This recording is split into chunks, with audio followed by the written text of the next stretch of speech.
بسم اللہ الرحمن الرحیم۔ اللہ کے نام سے جو رحمان اور رحیم ہے۔ وَلَقَدْ يَسَّرْنَا الْقُرْآنَ لِلذِّكْرِ فَهَلْ مِن مُّدَّكِرٍ۔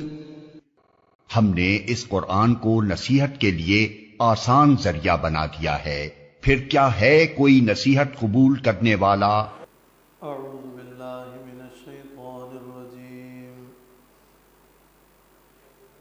بسم اللہ الرحمن الرحیم، ولا تجادلوا اہل الکتاب الا باللتی ہی احسن الا الذین ظلموا منہم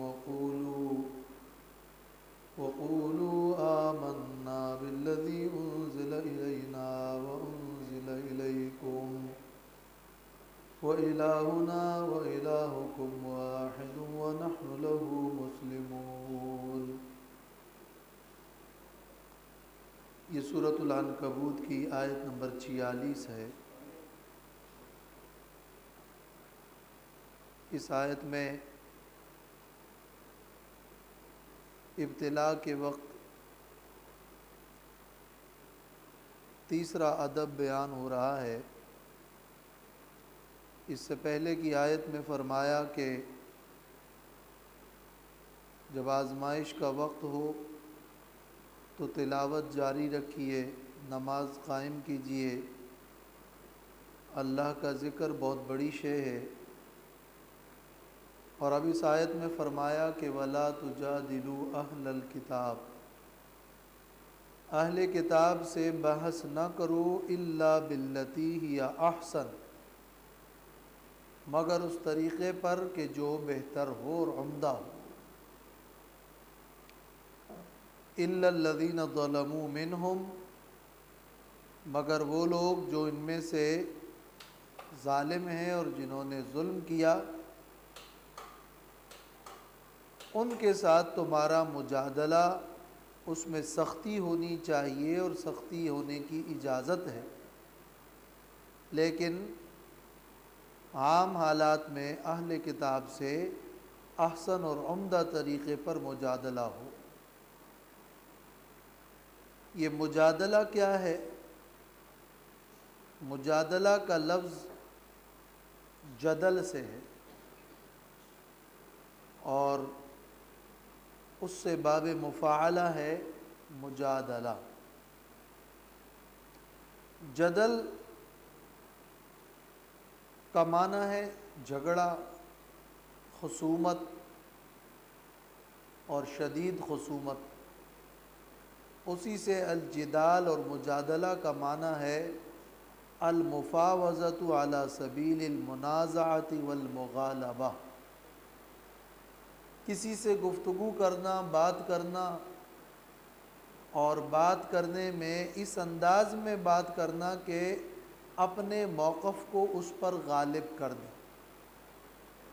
کسی کے ساتھ ایسا نزاع اور ایسا جھگڑا، ایسا بحث و مباحثہ جس میں مغالبہ ہو اور غلبہ حاصل کرنے کی کوشش ہو۔ یہ لفظ اصل میں جدلت الحبل، جدلت الحبل کا معنی ہوتا ہے رسی کو مضبوطی سے بٹھنا، اور جدلت البنا کا معنی ہوتا ہے دیوار کو مضبوط کرنا۔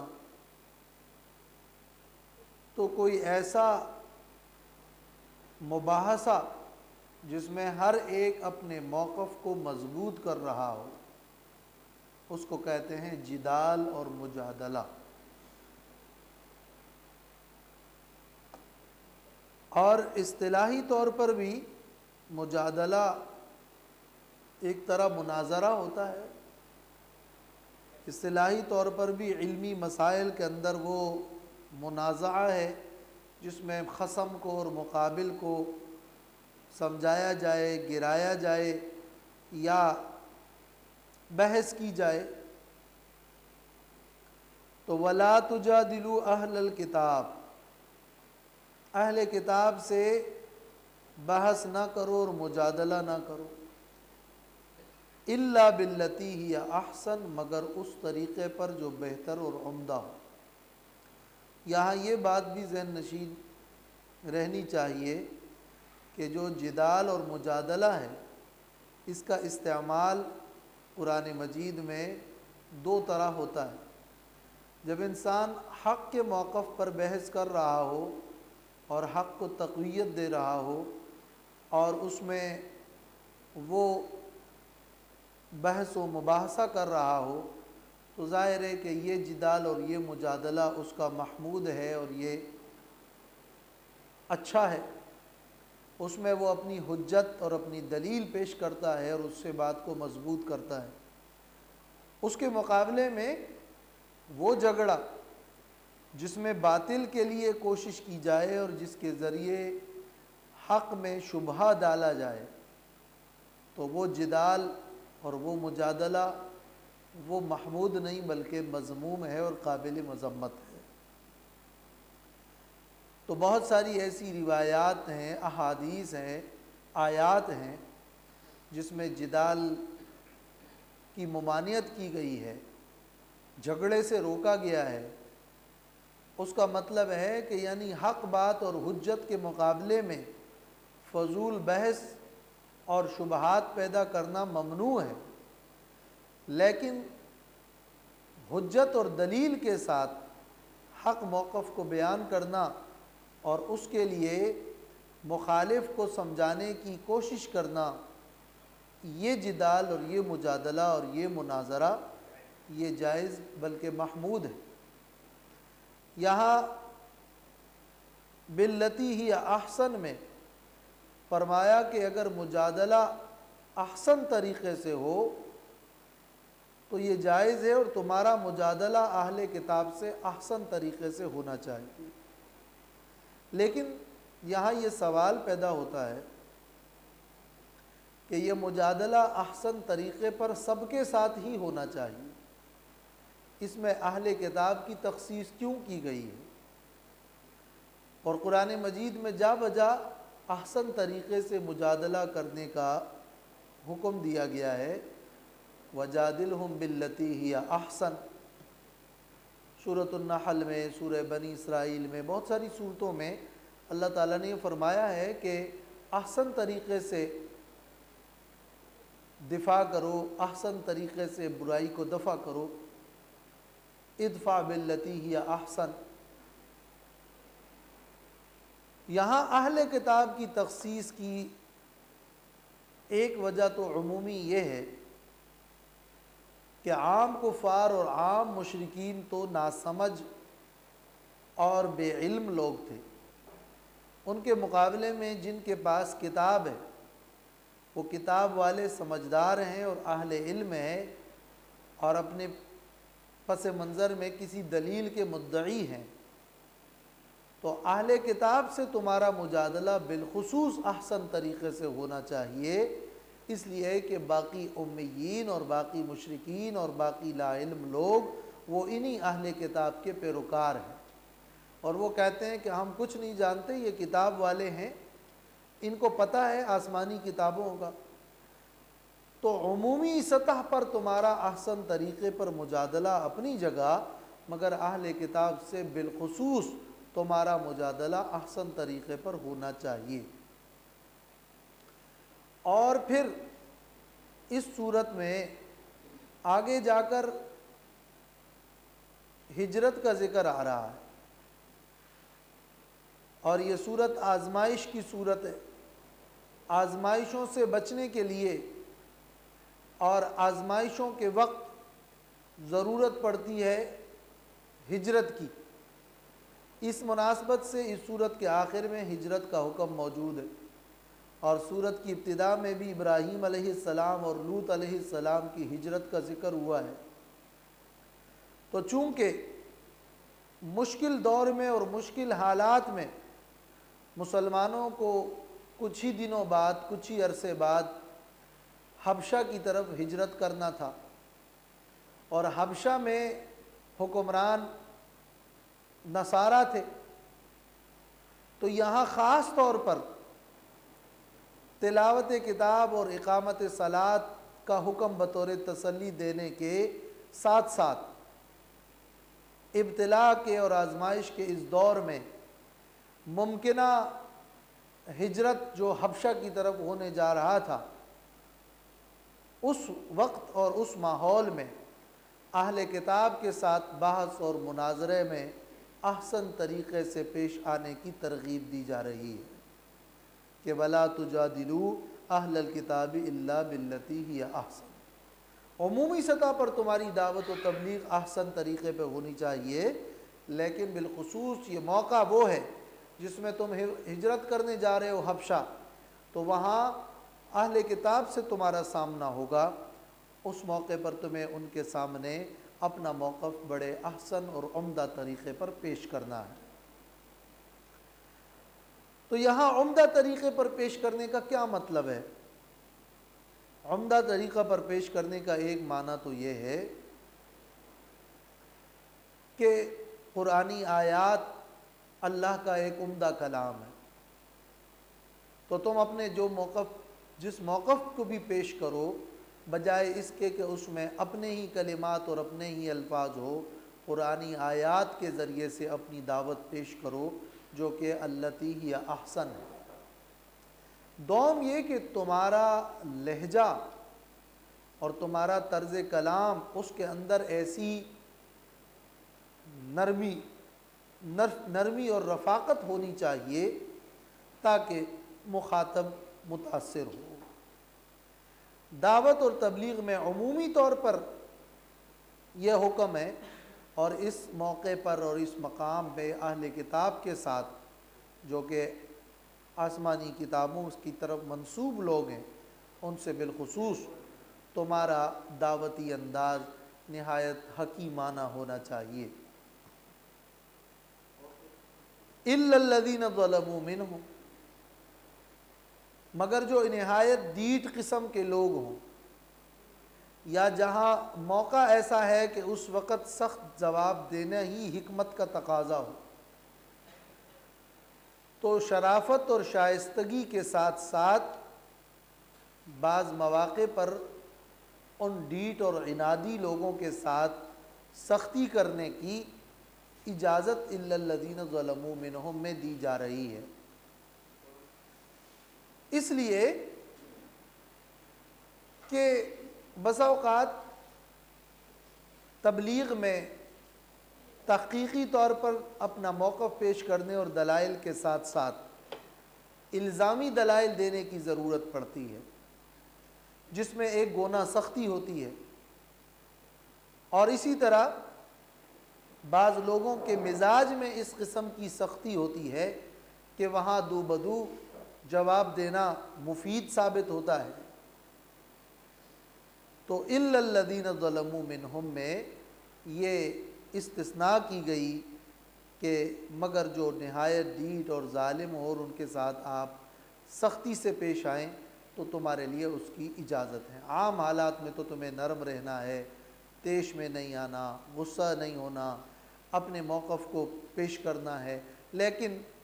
جب ایسا کوئی موقع آتا ہے، چونکہ عمومی طور پر اسلام کا مزاج یہ ہے کہ شرافت اپنی جگہ لیکن مغلوبیت تو نہ ہو۔ ایک اور بھی تو ہو سکتا ہے کہ اگر کوئی اس طرح کا ظلم کی کٹ نہیں کر رہا ہے تو اس کو اگنور کرتے ہیں۔ جی، لیکن یہاں تو چونکہ لا تجادلوا سے الا الذین ظلموا منہم کا استثناء ہے، کہ یعنی مجادلہ باللتی ہی احسن ہو، مگر ظالموں کے ساتھ وہ مجادلہ باللتی ہی احسن نہ ہو تو رخصت ہے۔ تو مجادلہ تو اپنی جگہ ہے، جہاں تک اذا خاطبهم الجاہلون قالوا سلاما ہے، جیسے سورۃ الفرقان میں گزرا ہے، وہ اپنی جگہ، لیکن جہاں مجادلے میں ضرورت پیش آئے سختی کی، یہ اس سختی کا ذکر۔ بعض مفسرین نے یہ بھی کہا ہے، اور یہ بھی اس آیت کی تشریح کی گئی ہے کہ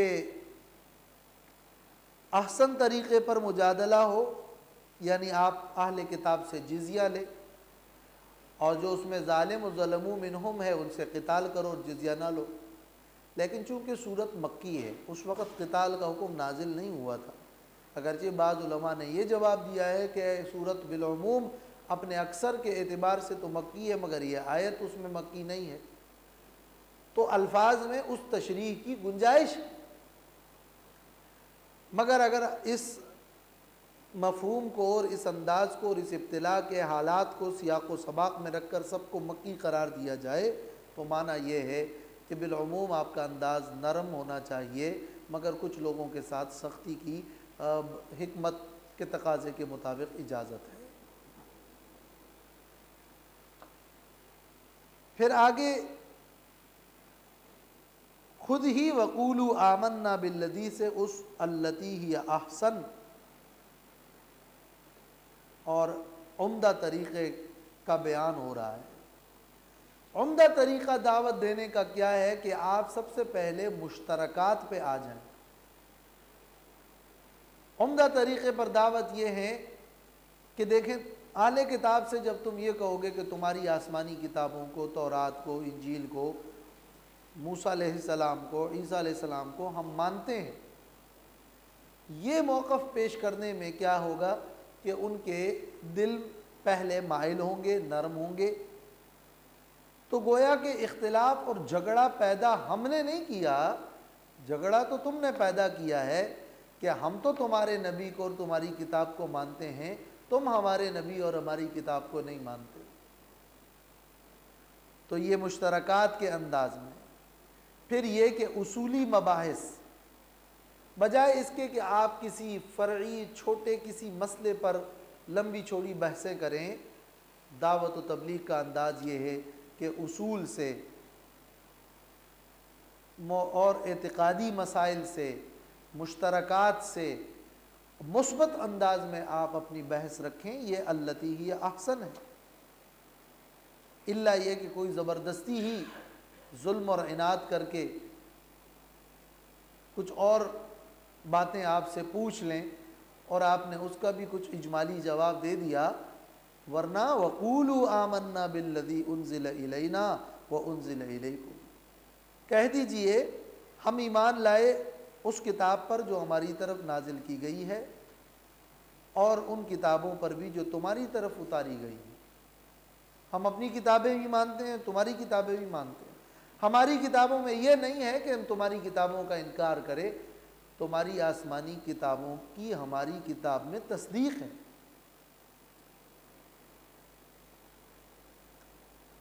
تو یہ جو اہل کتاب سے بحث ہے تو ایک طرف مشرکین ہے، مشرکین کا دین تو اصلاً ہی غلط ہے۔ اہل کتاب کا دین اپنے اصل کے اعتبار سے غلط نہیں ہے کہ وہ آسمانی کتابیں رکھتے ہیں، ان کے ساتھ اگر ہمارا کوئی اختلاف اور جھگڑا ہے تو وہ جھگڑا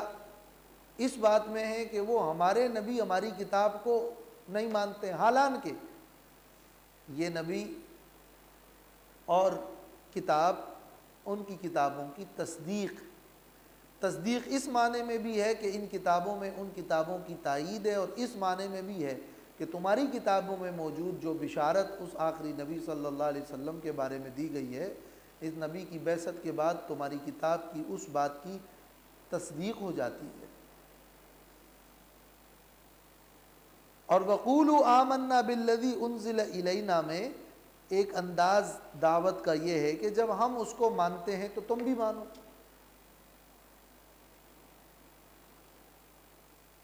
وَإِلَٰهُنَا وَإِلَٰهُكُمْ وَاحِدٌ، یہ اصولی مسئلہ ہے اور ہم اور تم دونوں اس بات کے قائل ہیں، اور تمہاری کتابوں میں جو اصل مسئلہ ہے وہ یہی ہے کہ ہمارا اور تمہارا معبود ایک ہے۔ کیا تمہاری کتابوں میں شرک کی تعلیم ہے؟ تمہاری کتابوں میں توحید کی تعلیم ہے، اور اسی تعلیم کو لے کر ہمارے نبی آئے ہیں، تو تمہارا مشرکین سے تو کوئی لینا دینا نہیں، ان سے تو تمہارا کوئی واسطہ نہیں، وہ تو مشرک ہیں، اور تمہارے اور ہمارے نظریے میں یہ ایک متفقہ اصول ہے اور دعوتی بنیاد ہے عقیدہ توحید کہ وَإِلَٰهُنَا وَإِلَٰهُكُمْ وَاحِدٌ وَنَحْنُ لَهُ مُسْلِمُونَ، اور ہم اس اللہ ہی کے لیے تابع ہیں، مسلمان ہیں۔ وَقُولُوا آمَنَّا بِالَّذِي أُنزِلَ إِلَيْنَا وَأُنزِلَ إِلَيْكُمْ۔ اہل کتاب سے ہمارا کہنا یہ ہے کہ ہم تمہاری کتابوں کو بھی مانتے ہیں۔ یہ اس معنی میں نہیں ہے کہ تمہاری محرف کتابوں کو مانتے ہیں، یہ اس معنی میں نہیں ہے کہ تمہاری تورات اور انجیل کے تمام فروعی مسائل کے ہم پیروکار ہیں۔ یہ ایمان اجمالی ہے۔ ایمان اجمالی اس معنی میں کہ تورات اور انجیل اور پچھلی آسمانی کتابیں چونکہ اصول کے اعتبار سے تو تمام انبیاء علیہ السلام کا دین ایک تھا، تو ہم اس توحید پر قائل ہیں، اور آگے یہ اسی کی تشریح ہو رہی ہے کہ وَإِلَٰهُنَا وَإِلَٰهُكُمْ وَاحِدٌ۔ اور دوم یہ کہ فیصل کتاب اور اصل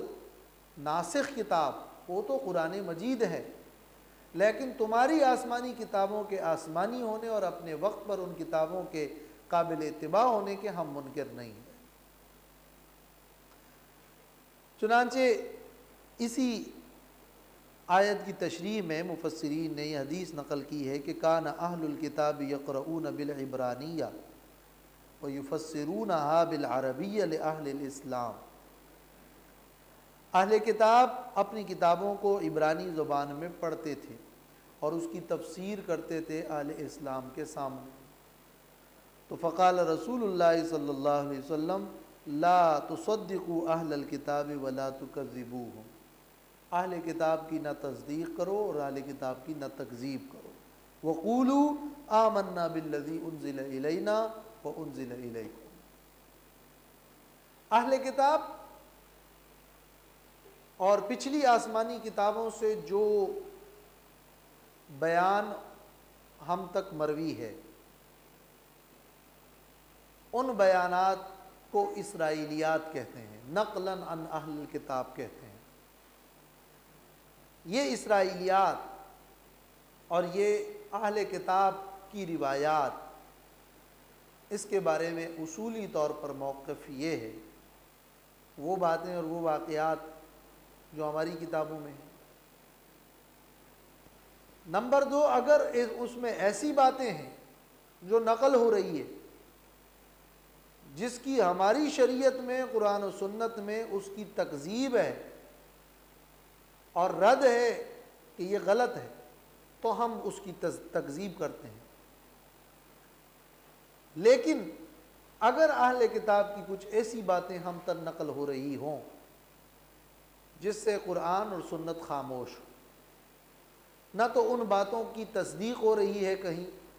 قرآن میں کہیں اس کی وہ بات نہیں لکھی، احادیث سے وہ ثابت نہیں ہے، اور نہ ہی اس کی تکذیب ہو رہی ہے کہ یہ باتیں غلط ہیں، کوئی ایسی بات بھی نہیں ہے جو قرآن و سنت سے ٹکراتی ہو، تو پھر ہمارے لیے ضابطہ یہ ہے کہ ہم نہ اس کی تصدیق کریں گے اور نہ ہم اس کی تکذیب کریں گے۔ ہو بھی سکتا ہے، ہو نہیں بھی سکتا۔ یہ لا تصدقوا اہل الکتاب ولا تکذبوہ، یہاں یہ اصولی بات بھی ہم پہلے ذکر کر چکے ہیں ایک بحث کے ضمن میں، کہ پچھلی آسمانی کتابوں کا پڑھنا بحیثیت تلاوت کے حصول ثواب کے طور پر جائز نہیں ہے۔ پچھلی آسمانی کتابوں کو پڑھنا تاکہ اس سے ہم احکام مستنبط کریں، یہ بھی جائز نہیں ہے۔ اس دور میں جبکہ قرآن مجید نازل ہو رہا تھا، تورات اور انجیل کو یاد کرنے کی اجازت نہیں تھی، لیکن مطلقاً تورات اور انجیل یا بائبل کو پڑھنے کی ممانعت نہیں ہے، بلکہ حدیث میں یہ بھی ہے کہ حدثوا عن بنی اسرائیل ولا حرج، بنی اسرائیل کی باتوں کو بیان کرو اور اس میں کوئی حرج نہیں ہے۔ لہٰذا ان کی باتیں صرف نقل کرنا تائید کے طور پر، مخاطب کو خاموش کرنے کی خاطر، اس حوالے سے کہ یہ دیکھو تمہاری کتابوں میں تم اپنے بیان یہ کے خلاف کر رہے ہو، یہ اس یا ان کے جو اخبار ہیں ان اخبار کو نقل کرنا اس ضابطے کے تحت جو ہم نے یہاں بیان کیا ہے یہ جائز ہے۔ البتہ تورات اور انجیل کے احکام چونکہ اس پر عمل کرنا جائز نہیں ہے، ان احکام کو بیت عمل کی حیثیت سے نقل کرنا جائز نہیں ہے، اس کو خود کی تلاوت کی حیثیت سے جائز نہیں ہے، اس کو کتاب و سنت پر فوقیت دینا اور اس کے تعلیم و تعلم کا سلسلہ رکھنا یہ جائز نہیں ہے۔ تو جن روایات میں ممانعت ہے یا جو حضرت عمر رضی اللہ تعالیٰ عنہ کو آپ صلی اللہ علیہ وسلم نے روکا، وہ اصل میں اس پر محمول ہے، ورنہ فی نفسی ہی ان کتابوں سے اخذ کرنا یا اس کو نقل کرنا اس کی مطلقاً ممانعت نہیں ہے۔ تو یہ بوقت مناظرہ یا بعض تفاسیر میں جو بائبل وغیرہ کے حوالے دیے جاتے ہیں، اس پر مطلقاً جو لوگ رد کرتے ہیں وہ اصل میں اس ضابطے سے ناواقف ہے۔ اور اس موضوع پہ شاید کسی ایک موقع پہ ہم نے تفصیلی بحث پہلے کی بھی تھی۔ مولانا امین احمد اصلاحی جو ہیں وہ تقابلی مقابلہ کرتے ہیں۔ جی، تفاسیر میں یہ مقابلہ ہے، اور تقابلی مطالعے کی حیثیت سے اہل علم کے میدان میں الگ چیز ہے، لیکن عوام الناس میں احکام کے طور پر، تلاوت کے طور پر اس کا بیان پڑھنا، وہ تو ظاہر ہے جو ممانعت ہے وہ اصل میں اس پر محمول۔ وَكَذَلِكَ أَنزَلْنَا إِلَيْكَ الْكِتَابَ وَالَّذِينَ آتَيْنَاهُمُ الْكِتَابَ يُؤْمِنُونَ بِهِ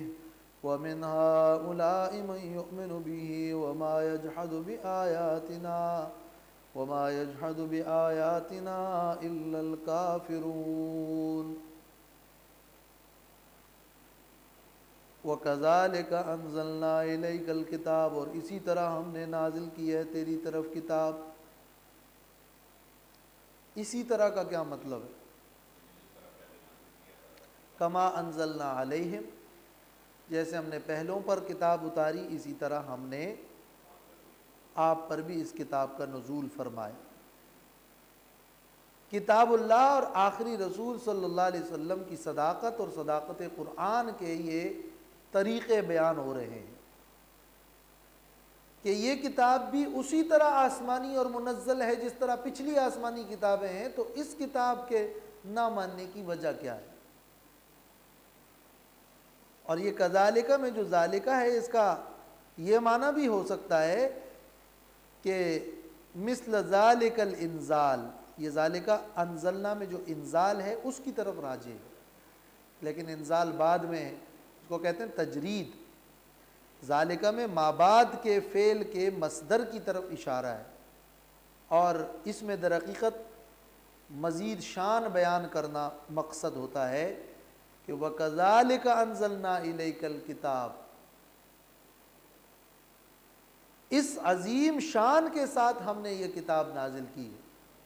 یہ جملہ جو ہے عربیت کے اعتبار سے اس میں جہاں اس کا یہ مطلب بنتا ہے کہ جس طرح پچھلی آسمانی کتابیں نازل ہوئی ہیں اسی طرح ہم نے اس کتاب کو نازل کیا، اسی طرح اس کا یہ معنی بھی ہوتا ہے کہ اور اسی شان کے ساتھ، اسی شان نزول کے ساتھ ہم نے اس کتاب کو نازل کیا ہے، یعنی یہ اس کتاب کی شان اور منزلت اور کمال کو بیان کرنے کے لیے ایک انداز ہے۔ فَالَّذِينَ آتَيْنَاهُمُ الْكِتَابَ،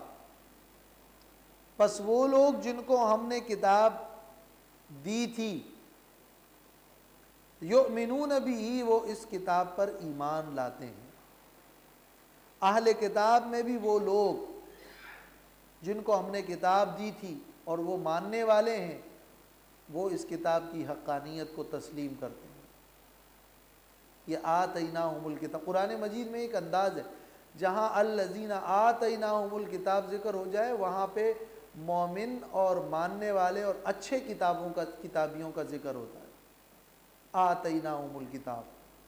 جہاں اوت الکتاب ذکر ہو جائے وہاں برے کتابی مراد ہوتے ہیں۔ جن کو کتاب دی گئی گویا ان کو مجہول رکھا گیا، اور آتیناہم الکتاب، ہم نے ان کو کتاب دی، یہ وہ انداز عزت افزائی ہے کہ یہ ماننے والے لوگ ہیں تو جن کو ہم نے وہ کتاب دی تھی وہ اس کو مانتے ہیں۔ پھر یہاں آتیناہم کے اندر ماضی اور دینا، ان دو باتوں میں اشارہ یہ ہے کہ ایک بات تو یہ کہ جن کو ہم نے کتاب دی تھی وہ اب منسوخ ہے، ہم نے دی تھی۔ یؤمنون بہ، وہ اس کتاب پر ایمان رکھتے ہیں، تو یہ اب کی بات ہے، گویا قرآن ناسخ ہے۔ آتیناہم الکتاب، یہ ان کو دی تھی، ابھی وہ کتاب منسوخ ہے، ان کی نسخ کی طرف اس ماضی کے صیغے میں ایک اشارہ ہے۔ اور آتیناہم میں اشارہ یہ ہے کہ ہم نے ان کو دی تھی کا معنی یہ ہے کہ ان کے پاس اس کتاب کا علم ہے، تو اس علم کی روشنی میں وہ یؤمنون بہ، اس قرآن اور اس کتاب پر بھی ایمان رکھتے ہیں۔ تو یہ جو انداز بیان ہے اس میں اشارہ ہے کہ جن کو ہم نے کتاب دی تھی نا وہ مانتے ہیں، یہ جو نہیں مانتے اصل میں ان کو کتاب نہیں دی ہے، وہ کتاب نہیں جانتے اس لیے نہیں مانتے، ورنہ جن کو ہم نے کتاب دی تھی اور وہ اپنی کتاب کو جانتے ہیں وہ پھر اس قرآن کو بھی مانتے ہیں۔ تو جن کو ہم نے کتاب دی تھی وہ کتاب مانتے ہیں، یعنی جو جانتے ہیں وہ مانتے ہیں، جو نہیں جانتے وہ نہیں مانتے، یہ ایک انداز ہے۔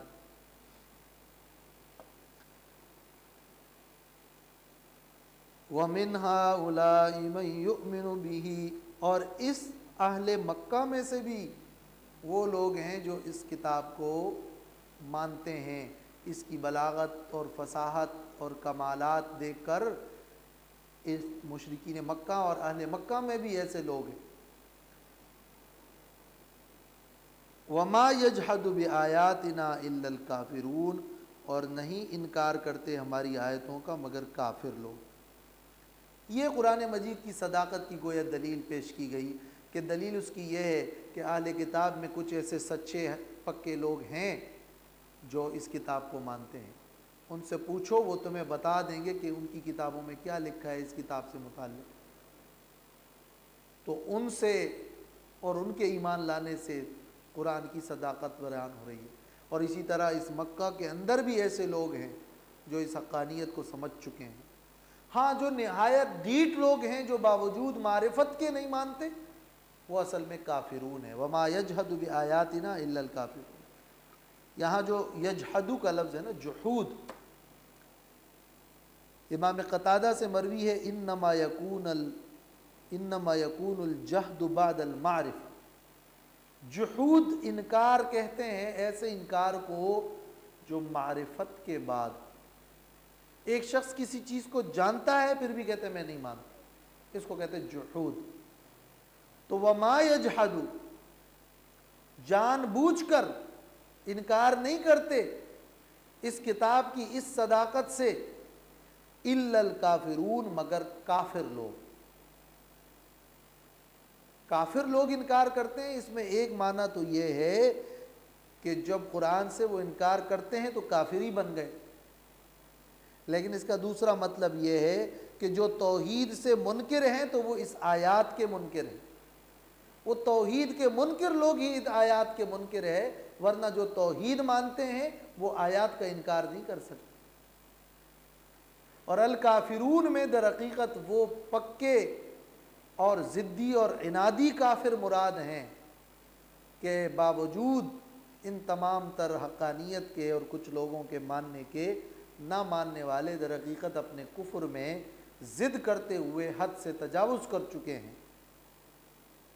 اور الکافرون میں کفر اور کفران نعمت کی طرف اشارہ ہے کہ ناشکرے لوگ اور حق پوش لوگ اس آیات کا انکار کرتے ہیں، ورنہ اگر انکار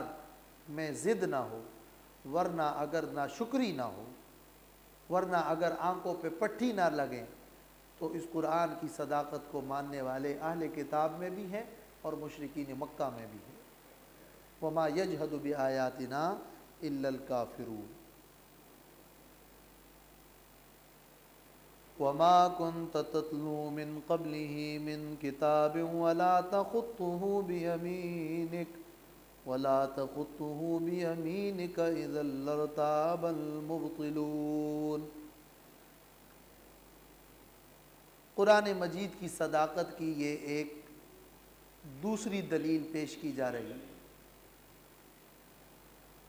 پہلی تو یہ تھی کہ کچھ لوگ ماننے والے ہیں ان سے پوچھ لو، دوسری یہ ہے کہ اے نبی وما کنت تتلو من قبلہ، اور نہیں تھے آپ کہ پڑھتے تھے من قبلہ اس قرآن سے پہلے، من کتاب کسی کتاب کو،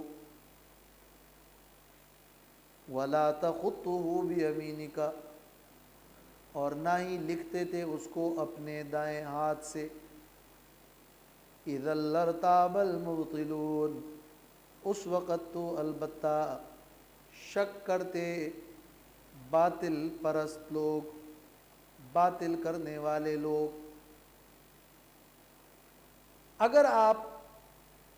قرآن مجید کے نزول سے پہلے امی نہ ہوتے اور آپ لکھتے اور پڑھتے تو آپ پر یہ الزام منکرین لگاتے کہ یہ دوسری آسمانی کتابوں سے دیکھ ویکھ کے انہوں نے کچھ مضمون تیار کیا ہے اور یہ وہاں کی باتیں ہیں جو نقل ہو رہی ہے۔ لیکن ان کو پتہ ہے کہ آپ نہ تو کسی کتاب کو پڑھتے تھے اور نہ ہی آپ نے کچھ لکھا، اور 40 سال تک ان کے درمیان رہے، اور اچانک آپ کی زبان سے ایک ایسی فصیح اور بلیغ کتاب کا اجرا ہوا۔ یہ اس بات کی واضح دلیل ہے کہ قرآن مجید اللہ کی طرف سے ایک منزل کتاب ہے۔ ما کنت تتلو من قبلہ، یہ ما کنت تتلو من قبلہ نہیں تھے آپ کے پڑھتے تھے، نہیں تھے آپ کے پڑھتے تھے کیا مطلب؟ نہیں تھے آپ کے پڑھتے تھے کا مطلب یہ کہ آپ نہیں تھے قادر کہ پڑھتے تھے، پڑھنے پر آپ کو قدرت نہیں تھی،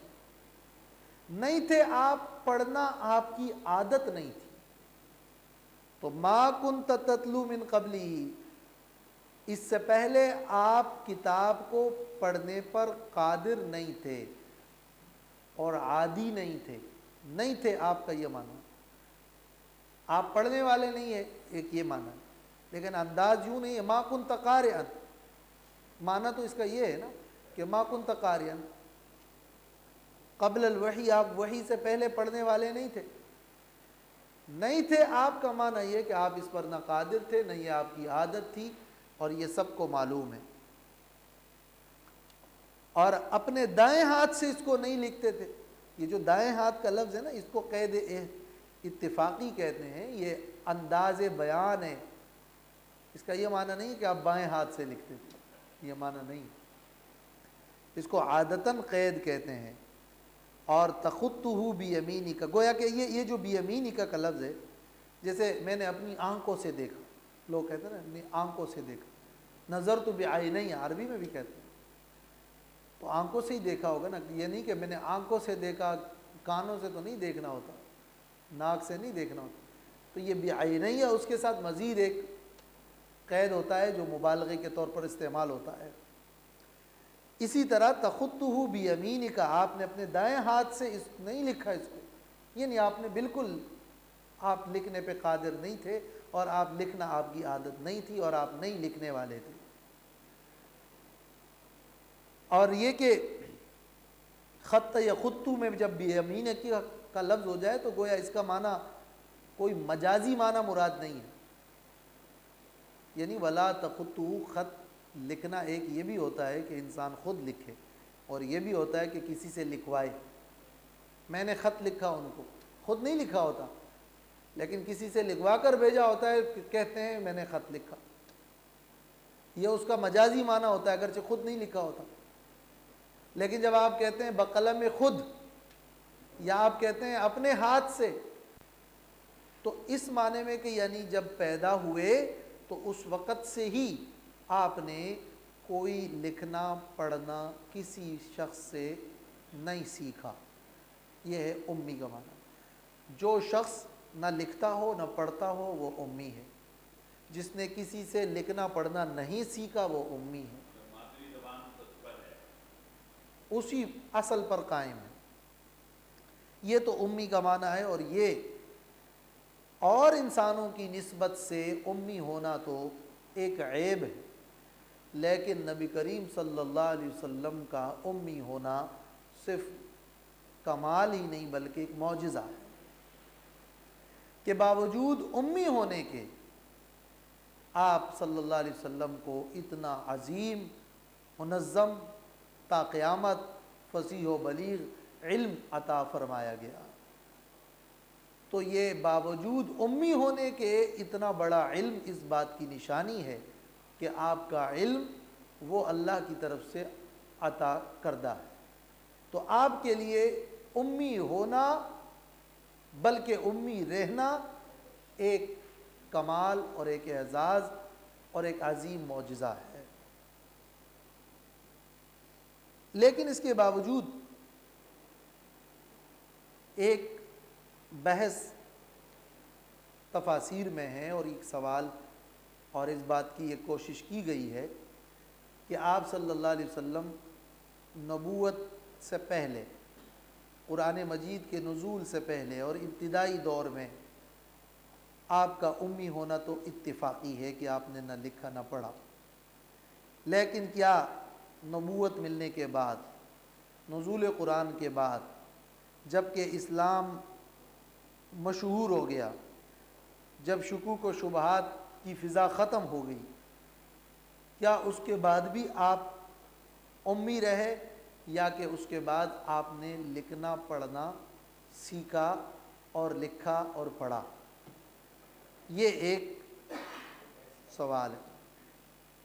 روح المعانی میں ہے کہ وَاخْتَلَفَ فِي أَنَّهُ صلی اللہ علیہ وسلم هل كان بعد النبوة يقرأ ويكتب أم لا۔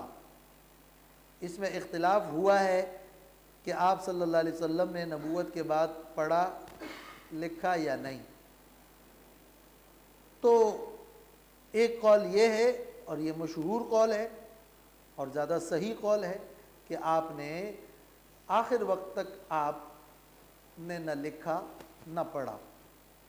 اور واختارہ البغوی فی التہذیب وقال انہ الاصح، امام بغوی نے تہذیب میں اس کو پسند کیا اور کہا کہ یہ صحیح قول ہے۔ لیکن کچھ لوگ وہ ہیں، بعض علماء ایسے بھی ہیں جنہوں نے یہ موقف اختیار کیا اور بعض نے تو اس پر اصرار کیا اور بعض نے تو اس پر کتابیں لکھی کہ آپ صلی اللہ علیہ وسلم نے کتابت کا علم بعد میں سیکھا تھا۔ آپ کا نہ سیکھنا بوجہ معجزے کے تھا، لیکن بعد میں آپ کا لکھنا پڑھنا ثابت ہے۔ اور دلیل میں ان کی ایک روایت وہ ہے جو ابن ابی شیبہ میں ہے کہ ما مات صلی اللہ علیہ وسلم حتی کتب و قرأ، آپ صلی اللہ علیہ وسلم دنیا سے رخصت نہیں ہوئے یہاں تک کہ آپ نے لکھا اور پڑھا، لیکن وہ روایت ضعیف ہے۔ دوم صلح حدیبیہ والی روایت میں ہے، ایک روایت میں یہ موجود ہے کہ جب اس میں رسول اللہ لکھا ہوا تھا اور حضرت علی رضی اللہ تعالیٰ عنہ کو آپ نے حکم دیا کہ یہ رسول اللہ کا لفظ مٹا دو، تو حضرت علی رضی اللہ تعالیٰ عنہ نے اس کو بے ادبی سمجھا، تو آپ نے فرمایا کہ کہاں ہے وہ لفظ، تو آپ نے خود مٹایا۔ اور اس ایک روایت میں ہے کہ فَكَتَبَ، تو آپ نے پھر لکھا محمد ابن عبداللہ فَكَتَبَ۔ آپ صلی اللہ علیہ وسلم کے بارے میں ایک روایت میں کاٹنے کے بعد یہ ذکر ہے کہ فَكَتَبَ، اس روایت کو دلیل میں پیش کرتے ہیں کہ دیکھو آپ نے لکھا۔ لیکن امام ابن کثیر نے فرمایا ہے کہ دوسری صریح روایت میں یہ موجود ہے کہ آپ نے فَأَمَرَ، آپ نے حکم دیا تو لکھا۔ تو یہ آپ کا لکھنا باعتبار مجاز کے ہے، اگرچہ مجازی معنی میں جانا حقیقی معنی جب موجود ہے تو مجازی میں کیوں جائے، یہ بات اپنی جگہ صحیح ہے، لیکن جب دوسری روایت میں ہی موجود ہے کہ آپ نے حکم دیا اور لکھا تو پھر اس لکھنے والے روایت کی تشریح دوسری روایت سے ہوگی۔ جب دوسری روایت سے تشریح ہو گئی تو پھر کوئی ضرورت نہیں ہے کہ ہم یہ کہیں کہ یہ مجاز ہے، مجاز نہیں ہے بلکہ دوسری روایت میں وہ تشریح خود موجود ہے۔ لیکن ابو الولید باجی رحمۃ اللہ علیہ نے اس پر ایک کتاب لکھی اور بعض لوگوں علماء نے پھر اس پر شدید رد لکھا، اور یہ بحث اپنی جگہ ہے، حتیٰ کہ روح المعانی میں علامہ آلوسی نے لکھا ہے کہ اس حوالے سے وَقَدْ طَالَ كَلَامُ كُلِّ فِرْقَةٍ فِي هَذِهِ الْمَسْأَلَةِ وَشَنَعَتْ كُلُّ فِرْقَةٍ عَلَى الْأُخْرَى فِي هَذَا فَاللَّهُ تَعَالَى أَعْلَمُ۔ اس مسئلے میں ہر گروہ کی رائے والوں نے بڑا کلام کیا ہے اور ہر ایک نے دوسرے پر طعن بھی کیا ہے، لیکن اللہ ہی جانتا ہے۔ جو کہتے ہیں کہ آپ نے خود لکھا، وہ صلح حدیبیہ والی روایت اس طرح کی ہے، کچھ روایات، اور جہاں آپ نے لکھنے کی کچھ روایات ہے اس کو لے لیتے ہیں، اور جو کہتے ہیں نہیں لکھا وہ کہتے ہیں یہ ضعیف ہے یا مجاز ہے۔ اور اس آیت کے بارے میں کہتے ہیں کہ یہاں تو من قبل ہی کا لفظ ہے، آپ نے من قبل ہی کا مطلب یہ کہ وحی سے پہلے آپ نے نہیں لکھا نہیں پڑھا، من قبل ہی کا مطلب یہ ہے کہ من بعد ہی، یعنی بعد میں پھر آپ نے لکھا اور پڑھا۔ تو پھر اس کو اہل علم نے اس پہ بحث کی ہے کہ یہ من قبل ہی جو ہے من کتاب ولا تخطہ کے بعد تو من قبل ہی نہیں ہے، یہ تو تتلو کے بعد من قبل ہی آ گیا۔ اس طرح کے انداز بیان میں یہ من قبل ہی کا لفظ اس قید کی وجہ سے نہیں ہے کہ یہ من بعد ہی کے خلاف ہے اور مفہوم مخالف معتبر ہے یا نہیں، وہ بھی ایک الگ مسئلہ ہے۔ اس لمبی بحث میں حاصل نچوڑ یہی ہے کہ آپ صلی اللہ علیہ وسلم کا امی ہونا ہی آپ کا بڑا معجزہ ہے، اور معجزہ امی ہونے کا مطلب یہ ہے کہ آپ نے کسی انسان سے، مخلوق سے نہ سیکھا، نہ لکھا، نہ پڑھا۔ وہ لوگ اور وہ علماء جو آپ کے بعد میں امی ہونے کے قائل نہیں یا بعد میں آپ کو کی قرات اور کتابت ثابت کرتے ہیں، وہ بھی میرا خیال ہے کہ اس بات کے قائل نہیں ہے کہ آپ نے کسی انسان سے لکھا یا لکھنا پڑھنا سیکھا، تو آپ کا وہ امی ہونا تو اپنی جگہ برقرار ہے۔ ہاں زیادہ سے زیادہ یہ کہہ سکتے ہیں کچھ روایات لے کر، یا چلو بالفرض وہ صحیح بھی ہیں کہ آپ نے کچھ کلمات لکھیں، تو وہ لکھنا بھی بطور معجزہ کہ اللہ نے آپ کو اگر کہیں لکھنا پڑھنا سکھا دیا اور عطا کر دیا اور چند مواقع پر کر دیا یا چند روایات سے ثابت ہو گیا، تو وہ بھی آپ کے امی ہونے کے تو منافی نہیں ہے۔ آپ کے امی ہونے کا یہ معنی یہ ہے کہ آپ نے کسی مکتب میں نہیں سیکھا، کسی مکتب میں نہیں پڑھا، یہ آپ کا فن نہیں رہا، آپ اس کے عادی نہیں رہے، آپ اس کی کے ماہر نہیں رہے، آپ کا یہ قرات اور کتابت نہ کرنا یہ آپ کا کمال اور آپ کا معجزہ تھا، اور آپ وہ آخر تک رہا۔ لیکن جن لوگوں نے اس کے ثبوت کی کوشش کی وہ بھی اس عقیدت اور اس محبت میں کہ یعنی آپ کو چونکہ وہ کمال صلاحیت اور کمال ملکہ اور کمال علم عطا کیا گیا تھا کہ قراءت و کتابت اس سے خارج نہیں ہونی چاہیے، لیکن یہ بطور معجزہ کے اور بطور